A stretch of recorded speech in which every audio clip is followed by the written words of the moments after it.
Eu sou o Felipe Borba e hoje estamos aqui não para retratar um caso feliz, mas sim para retratar um caso triste. Hoje vivemos num país onde o número de feminicídios são muito altos. 12 mulheres morrem por dia no Brasil e 6 delas são vítimas de feminicídio. O Brasil é o quinto maior em número de feminicídio. Isso é uma coisa lamentável. Você agora vai acompanhar alguns relatos, alguns acontecimentos sobre isso. E dentro delas tem uma história que se destacou. É a história da Marina.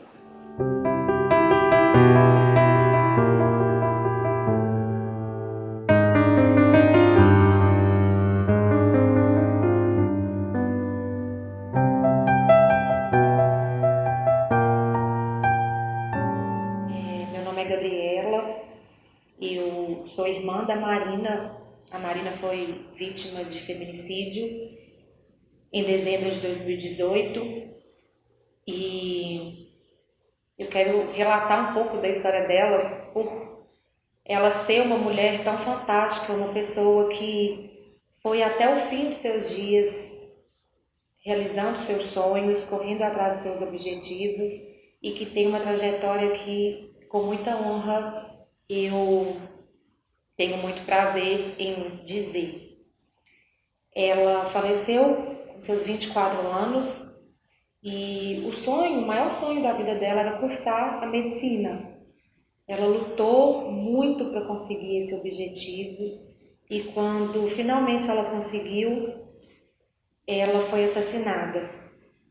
Ela perdeu a vida, não conseguiu realizar o seu maior sonho e,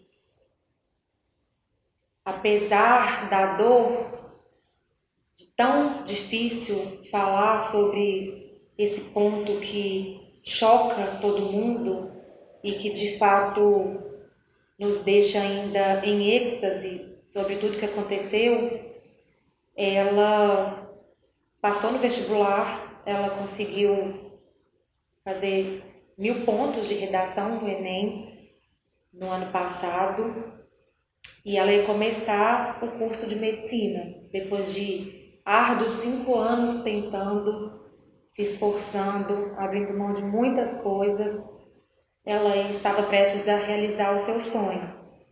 Então, no dia 18 de dezembro de 2018, o ex-namorado dela pediu para conversar a respeito do término. Havia por volta de 20 dias que eles estavam terminados e ela aceitou, porque ela confiava muito nele, ele era uma pessoa muito especial, tanto para ela quanto para a minha família.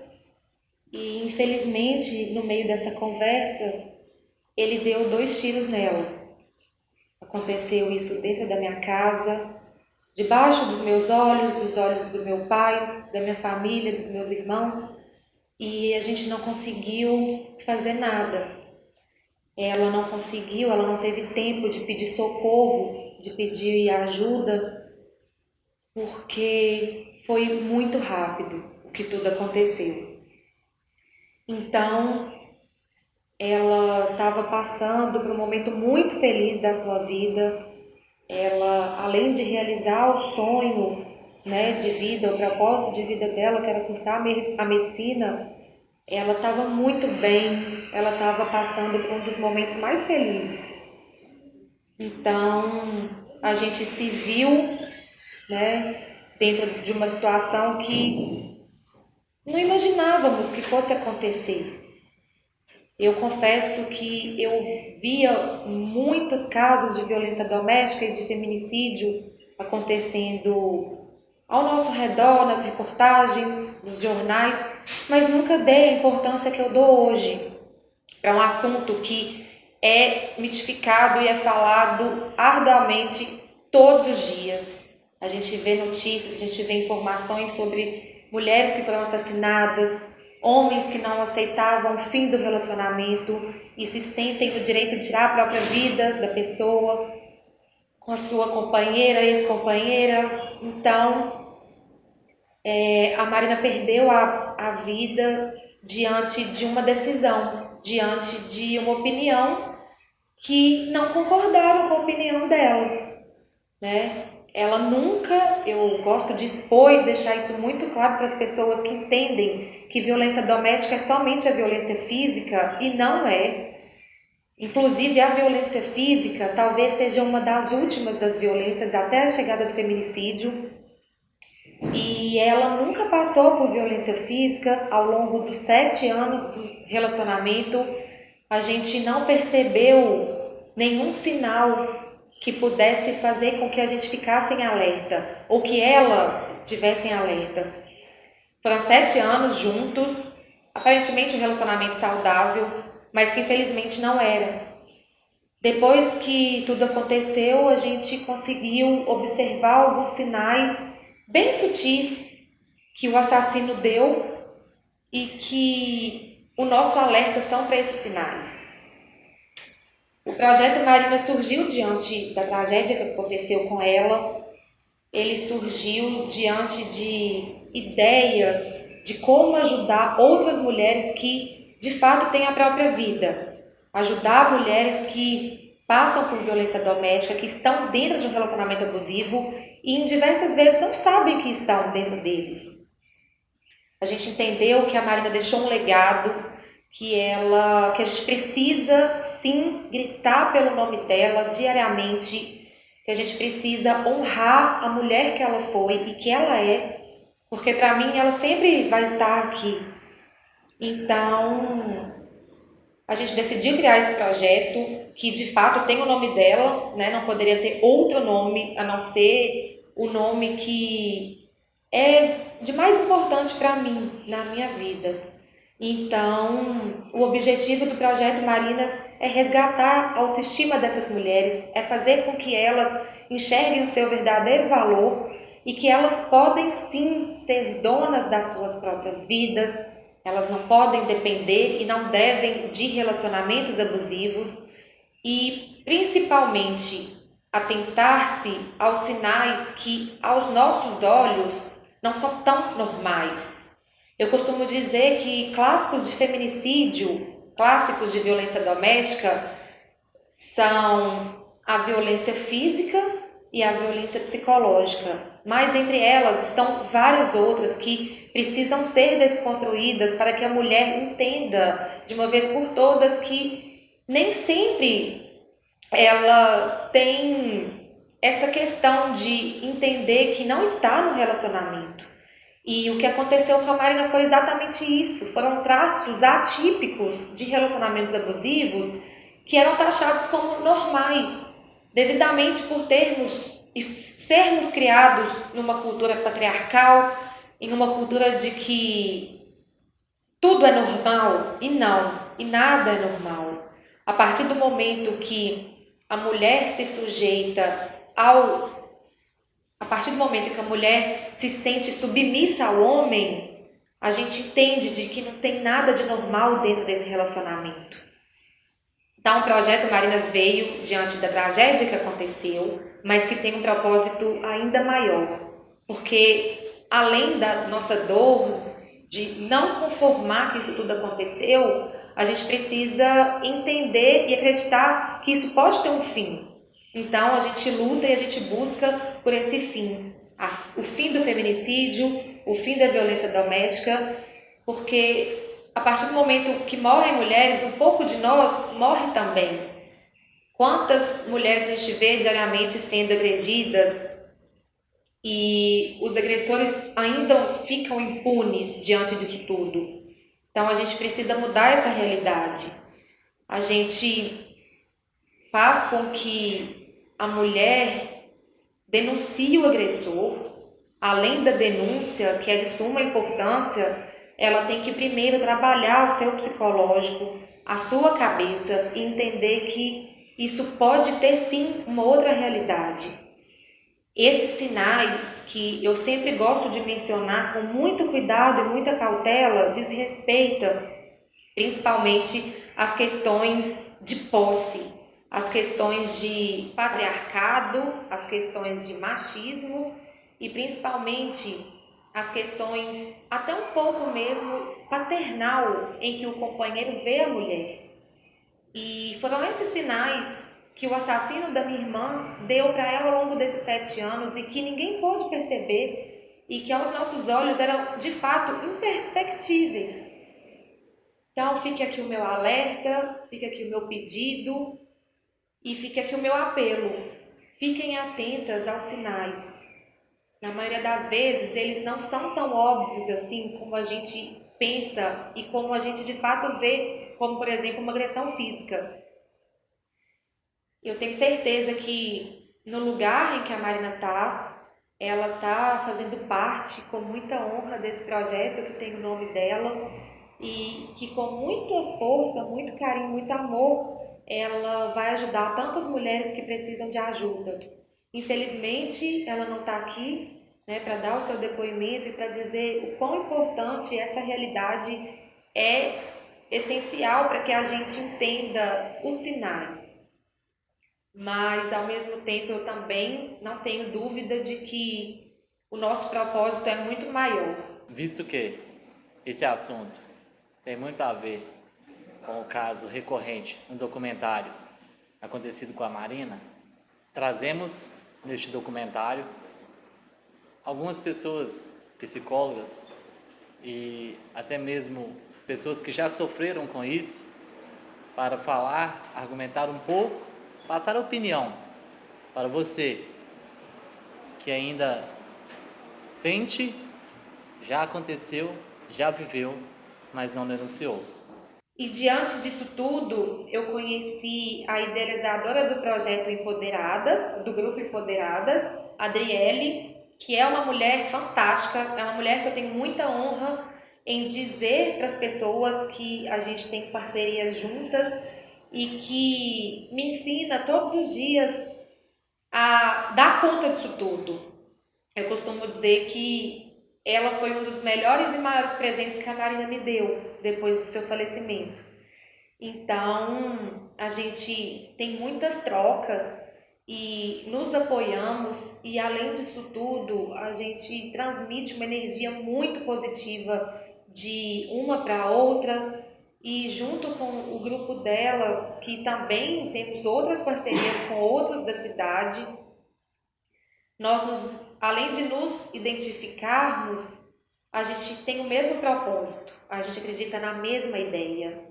Então, isso é essencial para que a gente caminhe juntas. E caminhamos muito. Olá, meu nome é Adriele, eu sou psicóloga e sou fundadora do grupo Empoderadas. O grupo Empoderadas ele surgiu em novembro de 2018, a partir do meu TCC, um trabalho de conclusão de curso, do curso de psicologia, onde eu abordei os impactos psicossociais na vida das mulheres que sofreram violência doméstica. E foi realizada uma pesquisa através de 3 encontros com essas mulheres, eram 6 mulheres. E no último encontro, essas mulheres pediram para que os encontros continuassem. E atendendo ao pedido dessas mulheres, nós organizamos e vimos a possibilidade de dar continuidade a esses encontros. E eles acontecem uma vez ao mês. E agora em novembro de 2019, nós vamos comemorar 1 ano de projeto, onde nós temos a participação de 30 mulheres que sofreram violência doméstica. E hoje nós também contamos com o apoio de parceiros. Como exemplo, nós temos o Projeto Marinas, que nós conhecemos através de uma passeata que aconteceu no início do ano de 2019. E a partir daí nós unimos mesmo as forças, nos damos as mãos e estamos aí lutando pela causa. Temos também a Paula, que é do Colheres de Ouro, e temos também o Corrida por Elas, que foi um projeto que uniu todos esses grupos para que a gente possa caminhar juntos. Então, nosso primeiro contato com o Projeto Marinas foi a partir do acontecimento, né? Ocorrido, foi no dia 17 de dezembro de 2018, e foi um caso que impactou muito as mulheres do grupo Empoderadas, porque foi mais uma mulher que entrou para a estatística de uma morte decorrente de uma diferença de gênero, né? De um homem que não conseguiu lidar com o não, com uma recusa do término de um relacionamento. E esse fato chocou muito as participantes do grupo Empoderadas. E as meninas, eu me lembro que no momento que essa notícia chegou ao grupo, elas se movimentaram para que pudessem dar um apoio para a família. Na missa de 7º dia da Marina, o grupo ele se uniu, né?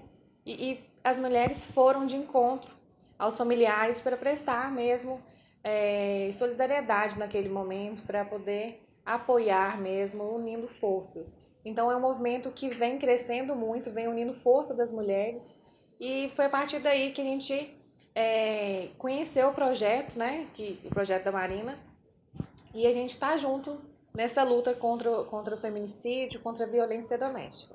A nossa proposta também é de levar conhecimento para as pessoas, né? O grupo também conta com a participação de palestras, de pessoas que nos convidam para dar palestras, para poder desconstruir essa cultura machista, essa cultura que vem com a intenção de que a mulher ela tem que ser submissa ao homem, que o homem ele tem todo o domínio sobre o corpo da mulher. Então a gente vem tentando desconstruir isso, mas ainda está muito enraizado na sociedade, uma vez que as pessoas acreditam que para cessar a violência doméstica basta a mulher terminar o relacionamento. E nós sabemos que hoje não é assim que acontece, que não é assim na realidade, né? Nós temos dados estatísticos de mulheres que já terminaram o relacionamento e foram ameaçadas, foram perseguidas e foram mortas, né? Tornando assim mais uma estatística para o feminicídio. Bom, o Grupo Empoderadas ele tem como objetivo acolher essas mulheres que sofreram violência doméstica, né?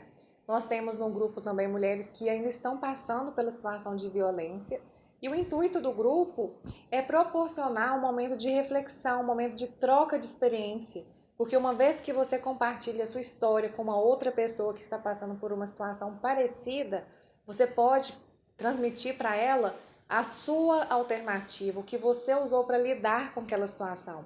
E isso pode ajudar com que aquela mulher se sinta acolhida, se sinta conduzida para poder lidar com a situação que ela está vivenciando hoje.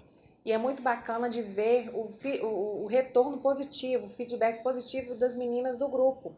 Elas chegam ao grupo muito fragilizadas, porque a violência doméstica ela causa isso, é uma consequência muito grande.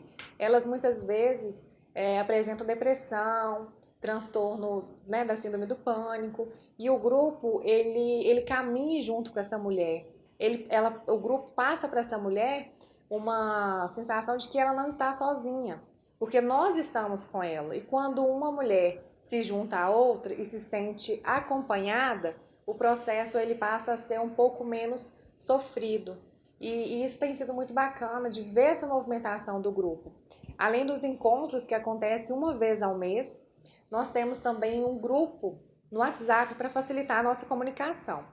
E é muito bacana perceber que quando uma mulher está se sentindo sozinha, está um pouco triste, e ela compartilha esse momento, esse sentimento para as outras mulheres no grupo, o grupo todo se movimenta, o grupo todo se solidariza com aquele sentimento, com aquela situação que a mulher está vivenciando.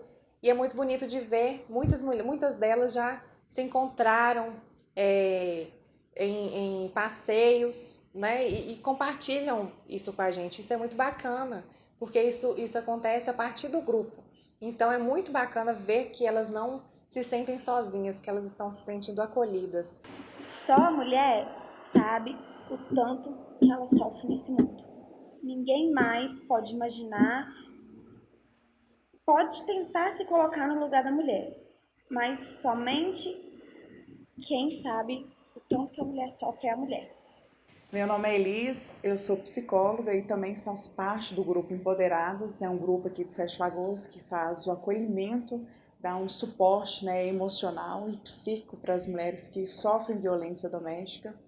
E falar em violência doméstica, né, a gente precisa pensar de uma forma mais ampla, porque a gente sempre pensa que a violência doméstica é aquilo quando a pessoa sofre uma agressão física, né?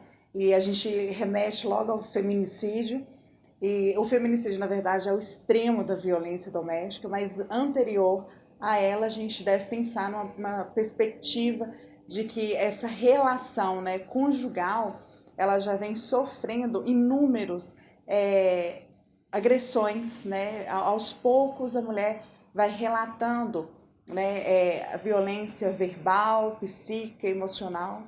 E a gente precisa tratar de todas essas agressões de uma forma muito cuidadosa, porque toda e qualquer forma de violência ela é preocupante e que perpassa também uma questão conjugal, né? A gente pensa assim, sempre a gente nasceu, né, vive numa cultura onde que a gente sempre relata que em briga de marido e mulher ninguém mete a colher, né? E na verdade a gente precisa, né, o poder público ele precisa intervir, ações como o Grupo Empoderadas faz, ele precisa existir para que a gente de alguma forma amenize e dê voz a essas mulheres, né, que sofrem esse tipo de relacionamentos, né, que vivem relacionamentos abusivos. E é importante a gente pensar, né, que nós vivemos num país extremamente machista, onde a nossa cultura ela empodera os homens, né, de pensar que tem uma ação, né, no sentido de poder sobre essas mulheres. E quando a gente pensa que o país, né, o Brasil hoje está em quinto lugar, maior número, não só de feminicídio, mas também no trato às mulheres, o Brasil ele sobressai, né, nessas questões. E a gente precisa tratar esses assuntos, a gente precisa dar voz e visibilidade, porque eu costumo dizer sempre, né, não só no Grupo Empoderadas, mas onde a gente vai palestrar, onde a gente vai falar sobre violência doméstica, a gente sempre pontuando essa questão das mulheres, elas darem voz, elas terem essa visibilidade, porque o que mata é a invisibilidade. E a gente pensar que quanto mais a gente se cala, quanto mais a gente né, o movimento que as mulheres tendem a fazer é se calar, porque tem uma dependência, né, que seja financeira ou emocional desse homem, acaba se submetendo a algumas questões e isso elas não conseguem falar. Então você ter um espaço, um lugar onde elas possam ser ouvidas, né, como é o Grupo Empoderadas, é um grupo extremamente sigiloso, onde esses encontros acontecem de forma muito cuidadosa para que a identidade dessas mulheres, né, sejam preservadas. E é um lugar de escuta, é um lugar de acolhimento. A gente faz esse encontro mensalmente, mas diariamente a gente tem contato com todas elas, né? A gente tem um grupo onde a gente mantém essa relação muito estreita, a gente sempre mantendo essas mulheres informadas, né, sobre questões da vida, né? Que eu falo que é importante a gente sempre ter uma pitada de motivação todos os dias para a gente pensar assim, nós damos conta, né? A mulher ela precisa acreditar nesse seu poder, nesse seu potencial, de que por mais difícil que seja, tá num relacionamento abusivo, é possível que ela saia desse relacionamento. E quando a gente dá voz a essa mulher, quando a gente mostra o valor dessa mulher, tudo vai ficando mais fácil, né? A ideia do grupo, né, com a Adriele, que é a psicóloga que foi a fundadora do grupo, né, logo adiante ela me convidou para poder fazer parte e eu aceitei com imenso prazer, exatamente por saber o bem que faz, né? A gente tem relatos, né, do primeiro momento essa mulher chegar extremamente desamparada, e o fato dela ter um lugar onde ela está sendo ouvida, um lugar onde ela está sendo acolhida e amada, talvez até pela primeira vez, porque a gente às vezes entra no relacionamento achando que aquilo é amor, né? E a gente costuma ouvir pelo senso comum assim, isso é normal, né? O homem falar dessa forma com a mulher, a gente acredita ser normal alguns tratos, né? E a gente vai percebendo no decorrer dos encontros, né, com a técnica, com a escuta, com todo o acompanhamento que é feito pelas psicólogas, a gente percebe que essas mulheres elas vão tendo um outro olhar sobre a sua vida, sobre si, e vão percebendo que aquele relacionamento não é um relacionamento saudável. E a gente precisa dar voz de fato a essas mulheres. Esses grupos que tem hoje em Sete Lagoas, né, não só empoderados como o Projeto Marinas, nós temos outros grupos aqui voltados, né, focados nessa questão da violência de gênero. Tem o Corrida por Elas, tem Colheres de Ouro, que também tratam desse assunto. Esses 4 grupos se uniram exatamente para poder dar essa visibilidade, para unir força, né? Que é importante a gente pensar nessa questão das mulheres se unirem para poder colaborar, para ajudar umas às outras, e a gente sempre pensar nessa questão da união, pensar também na questão de apoiar, né? De sempre falar assim, você não está sozinha.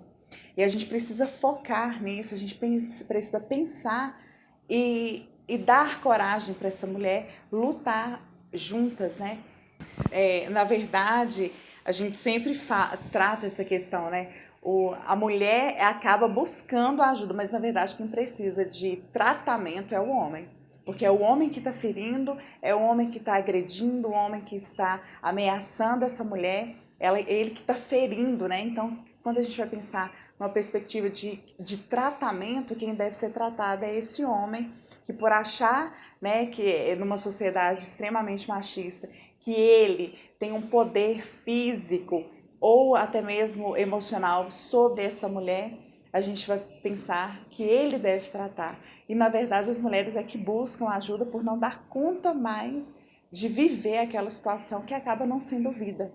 A mulher vai morrendo aos poucos quando ela vai perdendo o amor próprio, quando ela vai deixando de cuidar dela para poder viver para esse homem, para agradar esse homem o tempo inteiro, que é os relatos que a gente escuta muito no grupo, a mulher fazendo movimento o tempo inteiro de satisfazer esse homem, né, para o tempo inteiro agradar, seja com a educação do filho, seja com a casa, manter uma casa limpa para que esse homem chegue e não fique bravo com nada, para que esse homem chegue o tempo inteiro. É esse movimento de medo, né, de receio, assim, eu sempre tenho que estar impecável, eu tenho que cuidar da casa, cuidar bem dos filhos, para que esse homem não fique bravo, para amenizar aquilo que o outro faz com ela. Então, a gente precisa, o caso de tratamento não é só para as mulheres, é principalmente para os homens. E o que a gente percebe também é que vai causando impacto. A partir do momento que a gente vira e começa a levar isso para outras pessoas, de falar assim, olha, não se faz assim, o homem não tem que mexer com mulher na rua, o homem não tem que olhar, né? Eu costumo falar muito assim que o homem desde pequeno ele vai sair com o filho, com o próprio filho, ele pega o filhinho bebê no colo e fica mexendo, apontando para mulheres na rua como se fosse um troféu, como se fosse bonito, né, fazer isso. E a partir do momento que a gente começa a fazer esse movimento, achando que é normal, eu falo que não é normal, é comum isso acontecer, mas não é normal. É a partir do momento que eu olho para o outro e respeito o outro com o olhar. A partir do momento que eu ando na rua e eu vou mexer com uma mulher porque ela está com um short mais curto ou porque ela está com uma roupa, né, mais provocante, eu achar que eu tenho o direito de ferir, eu tenho o direito de ir lá e falar algo com essa mulher pelo simples fato dela estar com a roupa que ela quer estar, né? O fato dela estar assim não diz do que ele deve fazer com ela. Então a gente precisa mostrar que isso é uma cultura extremamente doente que a gente vive e ela é possível e deve ser, né, repensada em conjunto, né? A gente precisa de ações não só como do Grupo Empoderadas especificamente, mas como de outras ações para tratar esse homem, para cuidar desse homem e falar assim, não é normal, né? Pode ser comum por uma questão cultural, mas não é normal a gente tratar a mulher com tanto desrespeito, com tanto desamor, e a gente precisa conversar sobre isso, a gente precisa falar sobre isso em todos os lugares.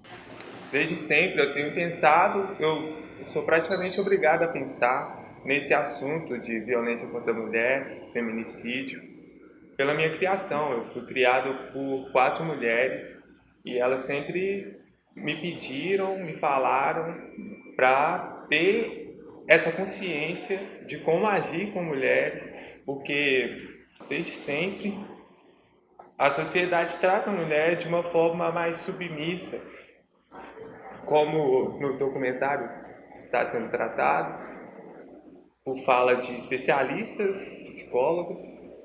A gente conseguiu buscar dados, fatos que comprovam isso, comprovam que as mulheres sofrem bastante e sofrem por ter uma sociedade que é completamente machista, que tem uma visão de que a mulher é realmente inferior ao homem em vários âmbitos, seja na carreira profissional, na vida cotidiana, é sempre colocada numa posição de inferioridade. Portanto, se nós homens não tomarmos parte dessa dor, dessa forma que é tratada a mulher, não vai mudar tão cedo, talvez nunca. Se um homem sozinho estraga a vida de uma mulher, pode matar, isso é porque outros homens não falam sobre isso com os homens. Porque já que a mulher é vista como submissa, como inferior, o homem que pensa assim não vai escutar outra mulher. Então é preciso que isso aí seja ensinado aos homens também, não só para as mulheres, pelo fator de ser muito agressivo, né? Porque se uma mulher fala alguma coisa assim para um homem, é capaz de ser acusada de alguma coisa, tipo, pode ser assim, reprimida e até agredida, dependendo de como esse homem foi criado, de como ele tem a visão sobre as mulheres. Bom, a história de vida da Marina me inspira muito e se resume muito no que eu tento ser, no que eu me proponho a ser, baseada em tudo que ela me ensinou ao longo desses 24 anos de vida. E nos 3 meses antes do seu falecimento, ela estava transformando, parece até que ela sabia que isso tudo ia acontecer, porque ela tentou cada vez mais ser uma pessoa melhor para falecer. Parece até estranho falar isso, e de fato é esquisito eu me colocar nessa situação, mas a evolução dela ao longo do final da vida dela foi uma evolução tão fantástica e tão incrível que é impossível não relatar. Ela tinha uma doença no intestino, ela tinha síndrome do intestino irritado, e isso causava a ela muito desconforto, tanto físico quanto emocional. Afinal, a doença está ligada ao emocional. Ela se cobrava muito em conseguir passar no curso de medicina. E quando ela finalmente conseguiu se desligar um pouco dessa cobrança, que era exclusivamente dela com ela, tudo fluiu. E tudo aconteceu de uma maneira que fez com que as coisas acontecessem da melhor forma na vida dela. Meu relacionamento com ela estava muito bom. A gente tinha, além, né, do vínculo sanguíneo, nós estávamos em um momento de muita união, de muita cumplicidade e principalmente de uma amizade absurda que fazia com que eu quisesse ela sempre do meu lado, mais perto ainda de mim. O relacionamento dela com meus pais era invejável. Ela era muito paciente, ela tinha muita responsabilidade e ela conseguia fazer com que o propósito de vida dela fosse alcançado. Então, eu costumo dizer que, além dela me inspirar todos os dias, ela faz com que eu me torne cada vez uma pessoa melhor. E ter a consciência de que o projeto é parte dela me faz querer isso cada vez mais. Eu posso descrever ela em 3 frases que ficaram muito marcadas nesses últimos meses de vida dela. E uma dessas frases aconteceu no dia do falecimento dela, onde ela me disse assim: Gabriela, eu amo ele, mas eu amo ele como um amigo. Eu amo ele como eu amo você, o Gabriel e o Felipe, que são meus outros irmãos. O que ele precisar de mim, ele pode contar comigo, mas como mulher, como namoro, eu não quero mais. Então, isso ficou muito marcado porque ela me mostrou aí o quão ela é uma pessoa, além de amável, uma pessoa doce, o quão ela é grata a 7 anos de relacionamento que ela tinha com ele e que foi uma coisa imaginável, né? Obviamente, se a gente tivesse incertezas de que fosse acontecer, a gente não deixaria com certeza, né?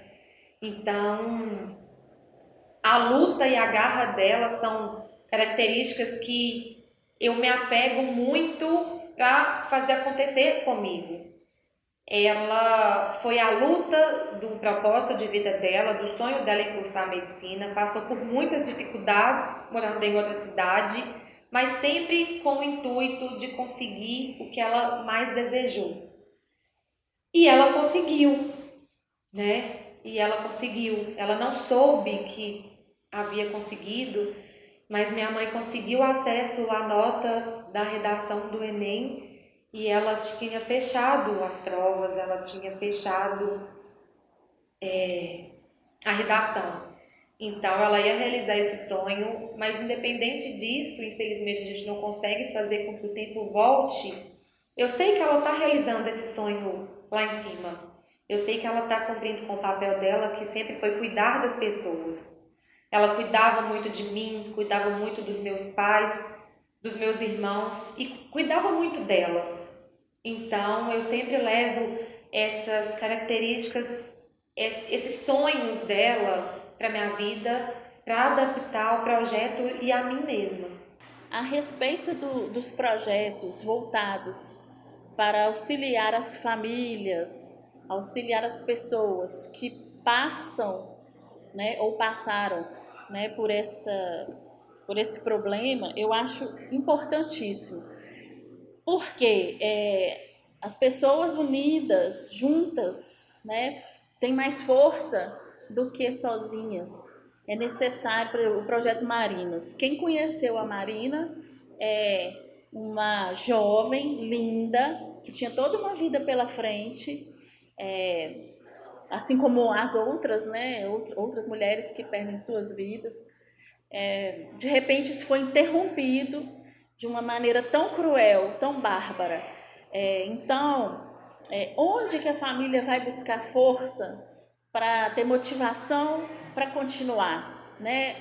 Em que vai se apoiar a dor de uma mãe, de um pai, dos familiares, né? Dos entes que perdem a pessoa de uma forma tão trágica, tão revoltante. Então, os projetos são importantes, né, para ajudar a crescer o movimento em prol da justiça, da igualdade, do tratamento igual, para equilibrar e tentar conscientizar as pessoas de que não a violência, né? Tanto que o projeto Marinas, o grito, né, o slogan é Marina vive, não é não. Então eu acho que isso tem que ser tocado no coração das pessoas, porque infelizmente amanhã pode acontecer com uma filha, né, com uma filha, com uma sobrinha, com uma amiga, um vizinho, uma pessoa próxima, e nós não podemos nos omitir em relação a isso, né? Nós temos que ficar atentos observar o comportamento das pessoas, dos relacionamentos e tentar proteger, porque depois de perder não é um caminho sem volta, né? E nós precisamos conseguir justiça a essas pessoas. Eu vivenciei isso na minha própria família. A minha avó, ela sofria muitas agressões do meu avô.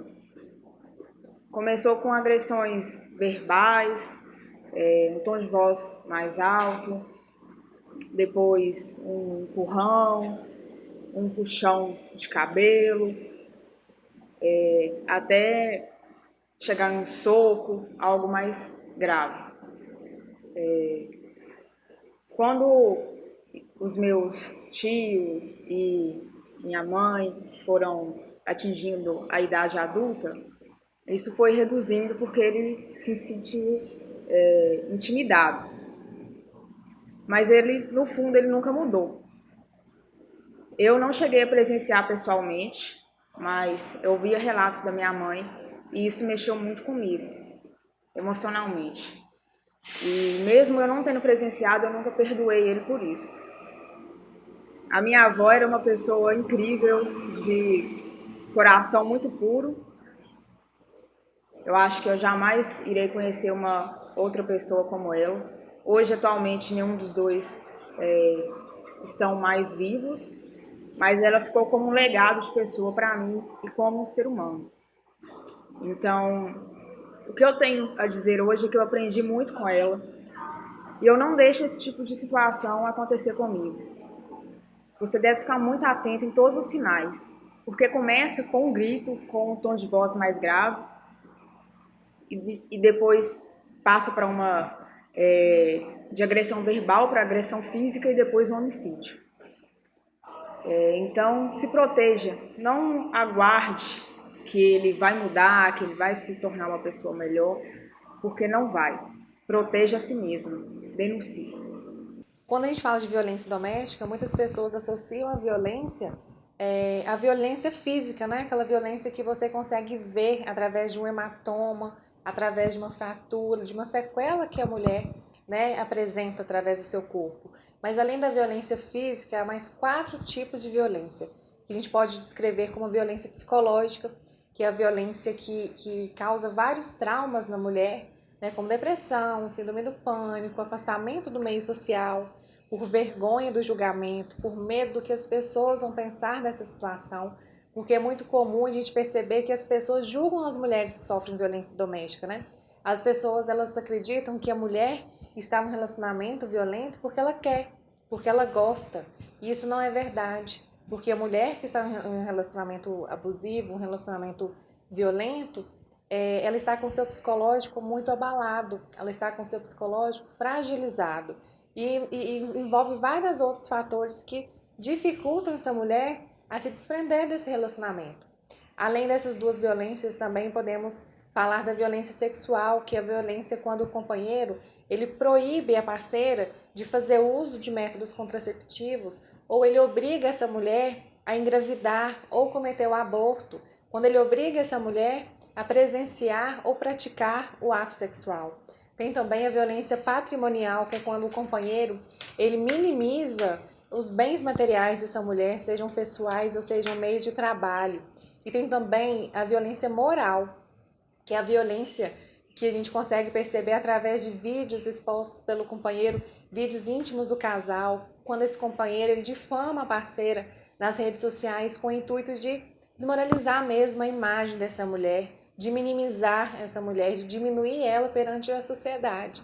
Então há vários fatores que prejudicam, que dificultam que essa mulher consiga se desprender desse relacionamento. Porque através de um relacionamento abusivo, ela passa a perceber e é muito alimentado pelo agressor que essa mulher não vai conseguir se libertar desse relacionamento, que ela não vai conseguir encontrar outra pessoa para se relacionar, que ela não vai conseguir ser ninguém fora desse relacionamento. E diante de um psicológico abalado, essas falas se tornam uma verdade. É por isso que o projeto Empoderada se faz tão importante hoje na sociedade, porque ele vai de encontro à mulher para falar com ela que ela não está sozinha, que ela está ela pode contar com o Grupo Empoderadas, que são várias mulheres com situações parecidas e ela não está sozinha. E com isso o processo de enfrentamento e superação da situação passa a ser um pouco menos doloroso. A gente sabe que enfrentar uma violência doméstica, enfrentar um processo na justiça sobre violência doméstica não é fácil.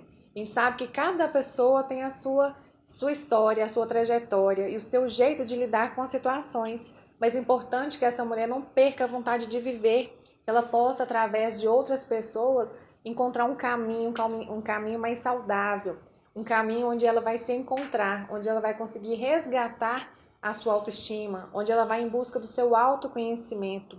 E é importante também ressaltar que o Grupo Empoderadas, ele trabalha com um trabalho em grupo, um trabalho coletivo. E esse trabalho, ele não substitui um acompanhamento individual, ele não substitui um acompanhamento mais presente daquela história de uma forma mais singular. E ele não substitui uma denúncia. Então, por isso que é muito importante você, mulher que sofre violência doméstica, fazer a denúncia. Essa denúncia ela pode ser feita tanto na delegacia especializada da mulher, né? Aqui em Sete Lagoas, essa delegacia ela está localizada no Jardim Arizona, ou você pode ligar também no 180. E é importante também ressaltar que o número 180 ele não é apenas um número para denúncia, ele é um número também informativo. Se você tiver curiosidade, você pode discar o 180, que nesse número você vai conseguir todas as informações sobre os 5 tipos de violência doméstica. E através dessa informação você pode se identificar vivenciando algum tipo de violência. Você pode esclarecer as suas dúvidas sobre a violência também. E uma outra coisa, o número 180 também serve para você fazer uma denúncia caso o atendimento realizado na delegacia da mulher ou um atendimento realizado nos órgãos especializados para atender essa mulher não seja realizado de uma forma humanizada, porque a Lei Maria da Penha prevê que a delegacia especializada de atendimento à mulher e os órgãos também que estão à disposição para fornecer um apoio para essa mulher, que ele forneça esse apoio e esse suporte de forma humanizada, porque a lei ela entende que a mulher quando busca ajuda, quando ela busca esse apoio, ela já está fragilizada demais, então ela precisa de um atendimento humanizado. Então, se você foi fazer uma denúncia, se você buscou um apoio, não recebeu o apoio de forma correta, de uma forma não muito acolhedora, você pode relatar todo esse acontecimento através do número 180, ou você pode também relatar na delegacia especializada de atendimento à mulher. Então, fica aqui o meu apoio a todas as mulheres que sofrem violência doméstica. Vocês podem contar com o Grupo Empoderadas, o que estiver ao nosso alcance para fazer por vocês, nós estamos à disposição. Nós estamos aqui para caminhar juntas com vocês e não deixem de denunciar. Ligue 180 e denuncie já.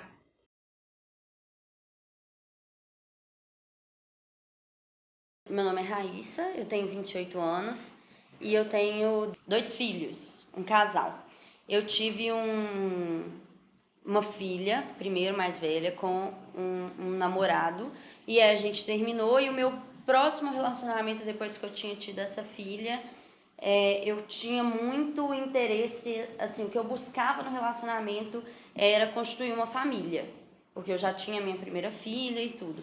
Então eu comecei a namorar com essa pessoa, e em pouco tempo a gente já fazia planos assim de casar, de ficar noivo. E hoje, inclusive, eu sei que esse é um sinal de relacionamento abusivo. A pessoa que mesmo sem te conhecer já fala que você é a mulher da minha vida, que nós vamos casar e ter 50 filhos e tudo. E aí, com pouco tempo de namoro, com 4, 5 meses de namoro, a gente já planejava ficar noivos quando eu engravidei do meu segundo filho.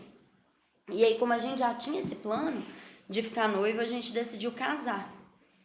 E enquanto a gente namorava, as coisas eram muito sutis, assim, eu não conseguia perceber. Ele já era muito ciumento, ele inclusive falava que o relacionamento ia acabar por causa do ciúme dele, mas eram coisas que eu, como nunca fui ciumenta na vida, eu achava estranho, mas também não me afetavam, e também porque a gente morava em cidades diferentes.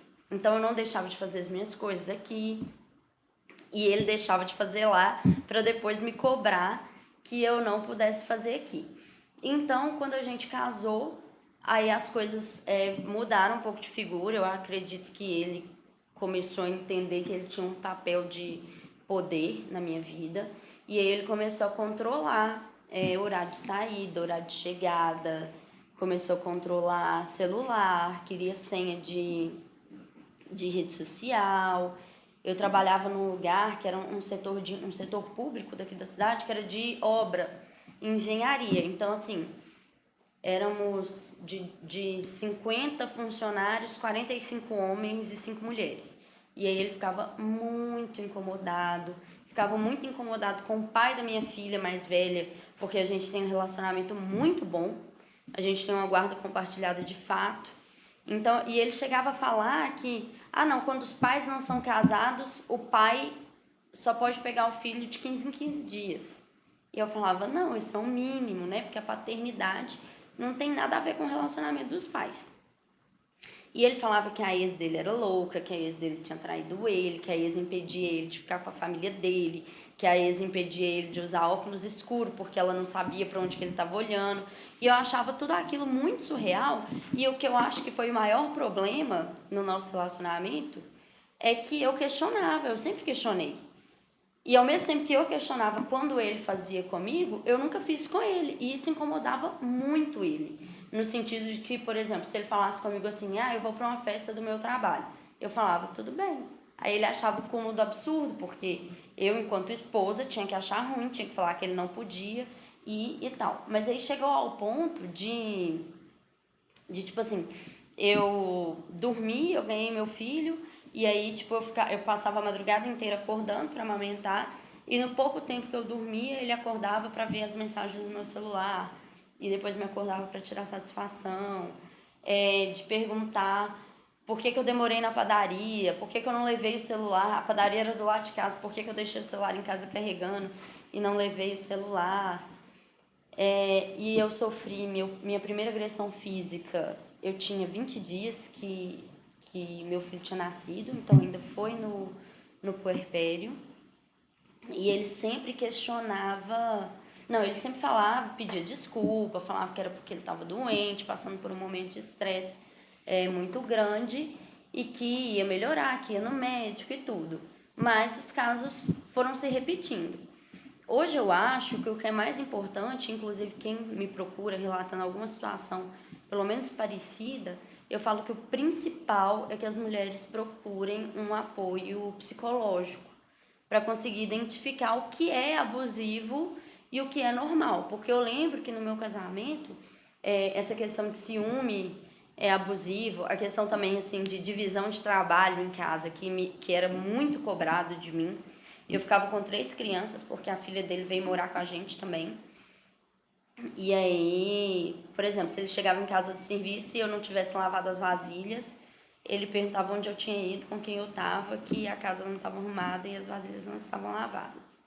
E esse sentimento assim de que a mulher era responsável por isso, tinha muito. Mas eu me lembro muito de ter a sensação de que se eu falasse com alguém sobre as coisas que estavam acontecendo no meu casamento e como eu me sentia, as pessoas iam falar comigo que era normal, que no casamento a gente tem que abrir mão de muita coisa mesmo, porque o abuso era muito sutil no início com relação a essa questão de ciúme, e depois foi piorando. A família dele falava que o problema era eu, que todo homem era assim, e que o problema era eu que questionava. A minha sogra, por exemplo, falava que se ele quer a senha do seu Instagram e se você não tem nada para esconder, é porque você prefere apanhar do que dar a senha do seu Instagram. E eu falava, eu não vou dar. Posso não ter nada no meu Instagram, mas eu não vou dar. E eu acredito que no relacionamento dele anterior não tenha chegado ao nível de uma agressão física, porque a outra pessoa se submetia a esse tipo de coisa, né? Quando são coisas que muitas pessoas acham que são normais no relacionamento. Ter senha de rede social, falar onde está indo e... Não sei, muitos relacionamentos são assim, só ir se o outro for, se o outro não for, você deixa de ir. não sair com os colegas do trabalho. Muita gente tem relacionamentos assim, hoje eu vejo ainda muito isso. Então, eu tinha essa sensação de que eu ia ser, que as pessoas não iam entender que eu estava achando que aquilo era abusivo. Ainda mais pelo fato do meu casamento ser muito novo, né? Quando eu me separei, eu tinha 11 meses de casada. E aí, só que essas questões foram se repetindo, e ao ponto de, por exemplo, eu estar sentada numa mesa por exemplo, no batizado do meu filho. Aí sentado numa mesa, ele, o irmão dele e o rapaz que tinha feito a comida o senhor que tinha feito a comida do batizado pra gente. E quando o filho do senhor chegou para recolher as coisas, tipo assim, ele já começou a me agredir no meio de todo mundo, falando que eu tava dando bola pro rapaz e tudo, sendo que eu tava falando as mesmas coisas que eu tava falando antes. Então, um sentimento que muitas pessoas têm ainda, de que se uma mulher casada está num ambiente e chega uma pessoa diferente, você tem que parar, você tem que se conter, se tolir, para que você não seja mal interpretada. E o problema é que eu não fui criada assim, não fui acostumada assim. É uma coisa que eu acho muito importante também falar sobre, né, o machismo da sociedade. No sentido de que muitas coisas hoje, a gente ainda tem muito do que é papel de homem, do que é papel de mulher. E a gente tem que estar sempre tentando reformular isso, principalmente dos homens ocuparem os espaços das mulheres, que eu acho que é a maior dificuldade que a gente tem hoje, porque a mulher já está no mercado de trabalho, a mulher já faz tudo que o homem faz. Só que o homem ele ainda não se sente à vontade em fazer o que a mulher faz. E por isso a gente tem muito problema. Porque quando as mulheres questionam um pai sobre uma ajuda maior, nem é ajuda, né? Mas tipo assim, sobre uma ajuda maior na criação do filho, trocar fralda, acordar de madrugada, manter o trabalho junto com a maternidade ou paternidade, muitos homens se esquivam, falam, não, eu já trabalho, mas sem lembrar que a mulher também trabalha, que a mulher acaba tendo essa dupla jornada, de que eu tinha que assumir responsabilidade pela casa, pelas crianças, e que quando eu questionava, eu era agredida verbalmente e até fisicamente. E até a última agressão, eu fui me afastando da minha família, dos meus amigos e tudo.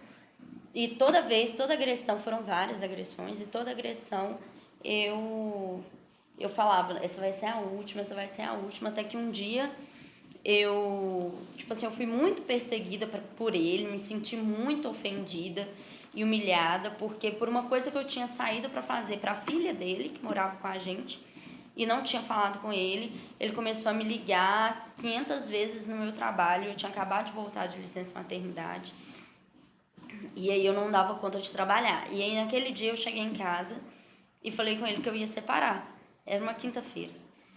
E que no final de semana era para ele sair, que eu ia tirar as coisas de casa, ia para casa dos meus pais e depois a gente resolvia como é que ficava. E aí, mas na sexta eu tinha uma festa do meu trabalho, que eu já tinha combinado de levar as meninas, alugado roupa e tudo, que era uma festa junina.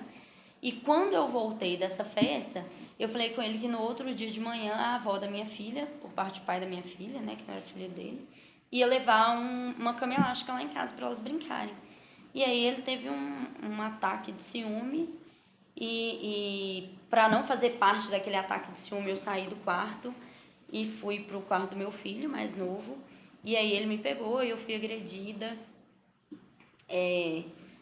Assim, vários socos, chutes, batendo minha cabeça na parede. Eu quebrei o nariz em 2 lugares e eu desenvolvi um glaucoma no olho por causa da agressão. Nesse dia eu chamei a polícia, eu me tranquei dentro do carro, chamei a polícia e pedi que ele fosse conduzido. Mas eu não consegui ir à delegacia antes que ele fosse liberado para poder ratificar os termos do boletim de ocorrência, e ele foi liberado e voltou para minha casa. Isso foi 3 horas da manhã, 8 horas da manhã ele já estava em casa. E aí eu tinha chamado uns amigos para ficarem lá comigo e ele chegou, fez um escândalo, quebrou a casa inteira E eu falei que não ia voltar atrás, que na segunda-feira eu iria fazer o boletim de ocorrência na delegacia da mulher, como eu fiz. E assim, não é fácil, não é nem um pouco fácil. Eu fui agredida diversas vezes na frente dos meus filhos, já fui agredida com meu filho no colo. E quando você toma a decisão de sair, é um caminho não mais difícil, mas tão difícil quanto, porque o atendimento das unidades são zero humanizados. Até na delegacia da mulher a gente encontra falhas no serviço, né, que muitas pessoas acabam desistindo por causa disso. Eu tive diversas falhas no meu processo, mesmo sendo advogada e buscando, assim, 2 vezes por semana esclarecimento sobre o andamento, sobre as coisas. Eu tive vários problemas, assim, por exemplo, de cunho patrimonial, porque quando eu saí da casa que eu morava, eu saí para não me manter na agressão, mas ele manteve o contrato de aluguel e eu, por exemplo, e falando com o proprietário que é porque a gente estava em fase de reconciliação e tudo, e hoje eu sou obrigada a arcar com quase mais 1 ano de aluguel do período que eu já não morava na casa. Tem a questão da guarda do meu filho, que eu sou acusada hoje de alienação parental, enquanto na realidade ele pediu para ficar com ele 2 vezes. E eu permiti desde que fosse na presença de outra pessoa, né? Porque a última vez que ele viu o meu filho tinha 6 meses. Então, meu filho não tem contato nenhum com ele. E ele alega que pelo fato de eu exigir que tenha outra pessoa acompanhando, eu estou impossibilitando ele de ter contato com o filho. Tem questão, por exemplo, da pensão, né? Que ele esconde vínculos empregatícios para poder não pagar a pensão. E isso porque, no meu caso, eu tenho o grande benefício que milhões de mulheres não têm, de que a medida protetiva funcionou. Do dia que eu fiz o boletim de ocorrência até ele ser intimado da medida protetiva, eu fui muito perseguida. Ele ligou, 1 milhão de vezes, mandava e-mail, mandava mensagem de texto, me ligava de números desconhecidos. E aí, quando ele foi intimado da medida protetiva, eu avisei a família dele que a próxima vez que ele ligasse, eu ia fazer um pedido de descumprimento, com pedido de prisão, e aí ele parou de entrar em contato diretamente comigo. Mas eu continuo sofrendo todas essas outras questões que eu levantei. Então, assim, eu já acho que é muito importante a gente tratar as principais características para que as meninas elas saibam reconhecer um relacionamento abusivo, né, desde o início, para que elas saiam antes e não cheguem ao ponto que aconteceu comigo e a outros, né, piores que a gente vê aí todo dia na mídia. Eu sigo várias pessoas, trabalho em vários projetos que tratam desse tema, e a gente vê muitas meninas falando assim que ele me falou que ele tem uma passagem de Maria da Penha, mas eu achei legal que ele foi sincero comigo e eu não sei se eu devo continuar ou não.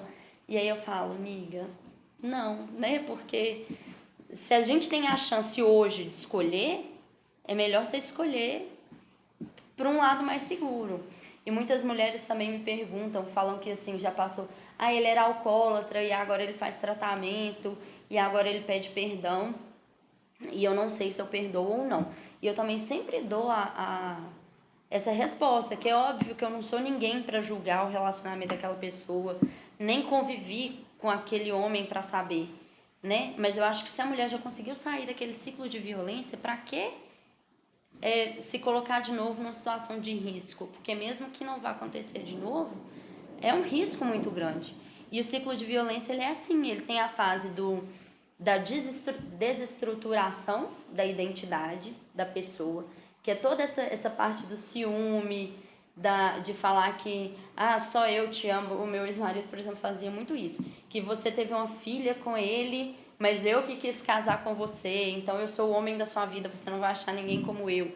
Então a desestruturação da identidade da pessoa, da autoestima da pessoa, depois a explosão da violência, e depois a fase que os psicólogos todos chamam de lua de mel, que é onde ele fala que vai muda por alguns dias, e aí muitas mulheres acabam perdoando. Mas o problema é que o ciclo de violência, cada vez que ele se repete mais forte.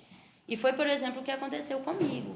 Assim, eram agressões verbais, depois passaram para xingamentos, depois um chute, jogar alguma coisa em mim, até que começaram tapas e até que a última agressão que eu fiquei até hospitalizada. Então é muito importante mesmo falar sobre esse assunto para que as mulheres possam se conscientizar disso. O tema feminicídio hoje é um pouco deixado de lado. Podemos ver até mesmo pelo Instagram. O Instagram ele cortou a linha de curtidas, de quantidade de curtidas, pelo fato de padrão de beleza. Houve vários assuntos, várias reportagens de mulheres fora do padrão de beleza, por não estar adequado ao padrão de beleza que a sociedade se impõe.